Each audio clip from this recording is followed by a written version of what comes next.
First, I want to thank the three opposition leaders for being here to show solidarity, to show that all Quebecers, 8.5 million people, are supporting people that were involved.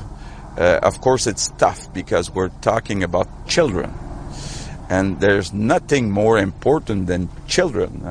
Personally, most stress I can have in my life is to make sure my children are happy. So I think we don't have to hesitate to get some psychological help. It's important and it's necessary for many people. So don't hesitate, even if you feel strong, to ask or accept this help. And I want to thank the men that were involved, all people who were involved right after, in the next seconds after it happened. And the only thing I can say is courage. Ask for everybody, and 100% of Quebecers support the people here in Laval.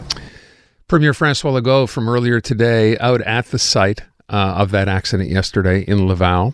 And on the line right now. By the way, again, just to mention off the top, it's important, I think, and it's some good news coming from this. Two of the children who were in hospital have now been released, which is good news in itself. Bruno Belzile is the father of a 2-year-old girl at Garderie educative, Sainte-Rose, where this tragedy took place yesterday. He's on the line right now. Mr. Belzile, thanks for being here today. You're welcome. Let me first ask you, you have a 2-year-old child. How is she doing? She's fine. A bit stressed about the event yesterday. Loud sounds make her react more than usual. Mm-hmm. But otherwise, she's uninjured. Okay. That's what we hope. That's good to hear right off the top. I wanted to make sure we knew that. And how about you, Bruno? I imagine it was one of the most stressful days of your entire life. Yes. It was a very difficult day. And the wait, we had to wait for about 2 hours to know that she was safe. It was very difficult. Another parent told us that she saw Chloe with the other children that were not injured, but we didn't know for sure. It was until when they named all the injured children in where all the parents were, that we knew that she was safe. Okay, how did you find out about what had happened? When did you get there? What was the timeline? Can you tell us?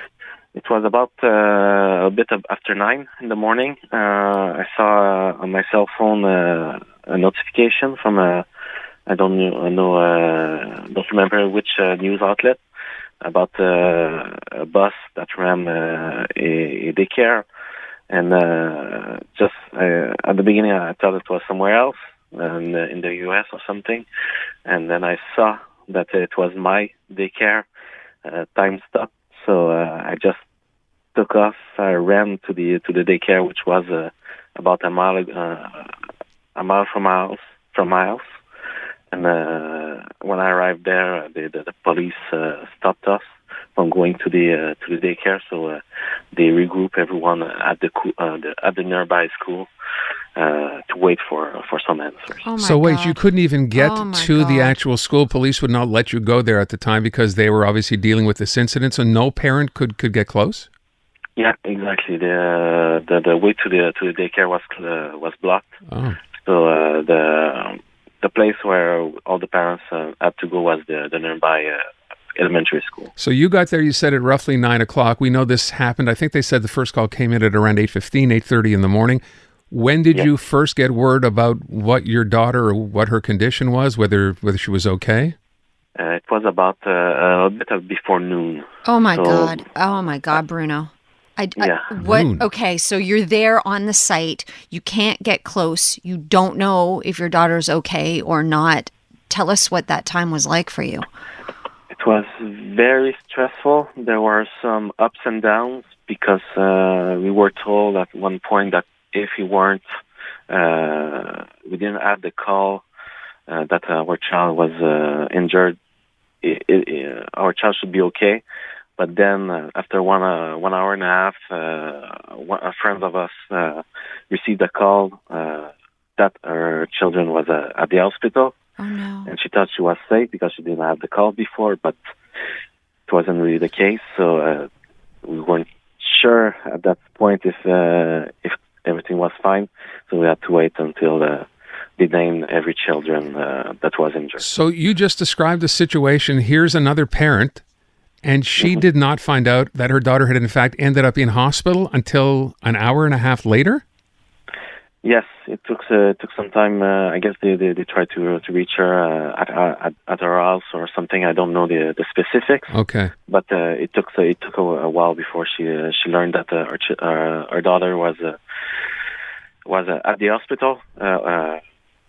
Bruno, do you know how the good thing is that she wasn't badly injured. Right, she was okay. So she's okay. Okay. Yeah, she's okay. Now, can I just ask you, so you're there with other parents at this point in the high school, right?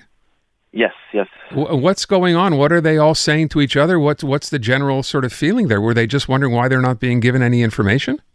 Well, we understood that the police didn't want to give us too preliminary information that could be wrong.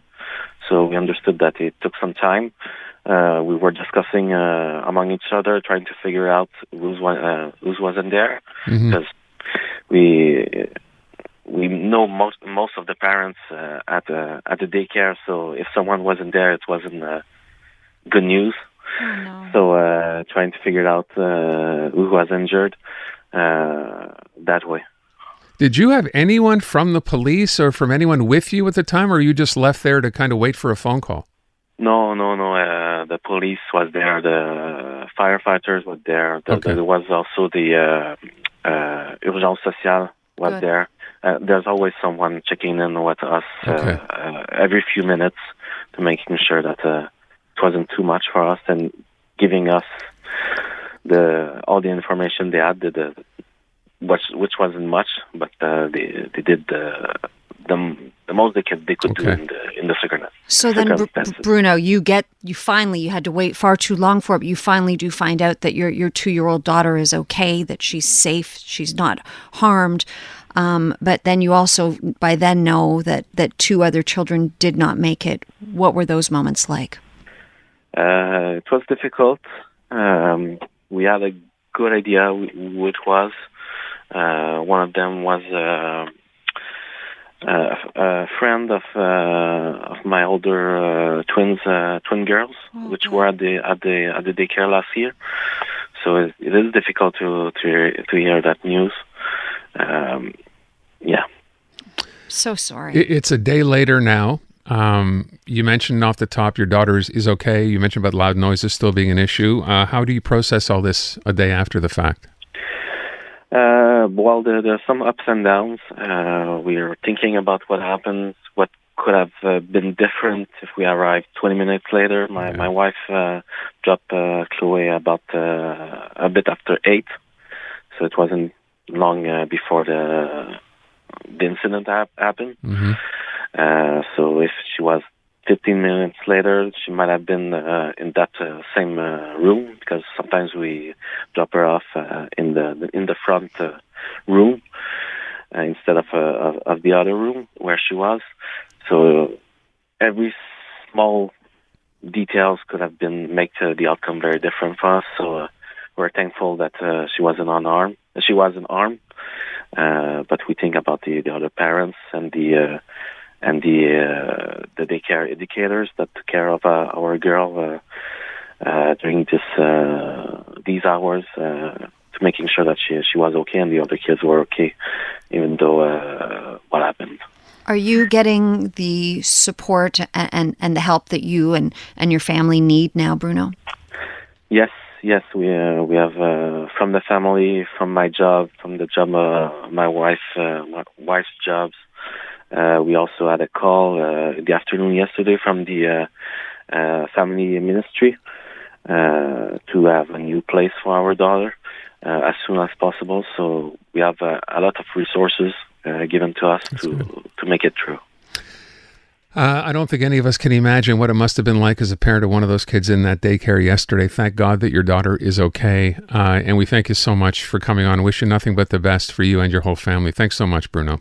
Thank you very much. And just sorry for your loss, since it was a friend of your twins as well. And, our heart just goes out to you. Thank you, Bruno. Thank you.